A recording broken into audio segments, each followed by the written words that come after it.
kinahanglan nato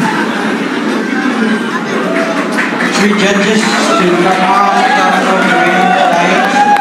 Of course, with referee, international mixed martial arts referee judge and master referee Almar Canelo John will be the third man on the ring. Of course, we have our first judge from Manila, Judge General Tomeldan.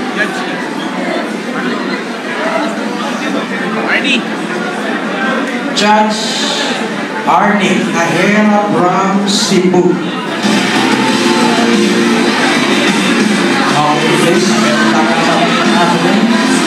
And last but not the least, from the Bao City, National Boxing Judge Brent Botolas.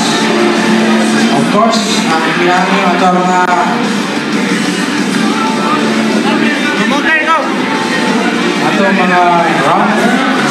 beautiful rounders to join us.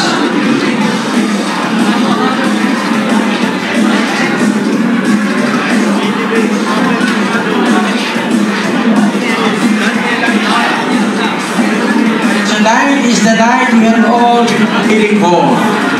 This is the main event of the evening. This is the vacant WBC International Silver Junior Featherweight Championship bout. This bout is sanctioned by the World Boxing Council and is under the supervision and regulation of the Games and Amusement Board. The chairman of the Games and Amusement Board, Attorney Francisco Rivera, Commissioners, Attorney Manuel Plaza III, and Angel Bautista, our Boxing Division Chief in other contact sports, Mr. Rodel Palao, Federal Assistant Boxing Chief, Dr. Oliver Evangelista, our official. Ringside decision, Dr. Clemente Carlos III, Mindanao Field Office Head, John Kennedy Proso. We have Senior Sports Games Regulations Officer, Datu Pansiswan, Sports Games Regulation Officer, J.D. Los Reyes, and Administrative Officer, Danilo Tanillas. Our official timekeepers, the time-ins and the time-out, Mr. Brian Marcallo and Charles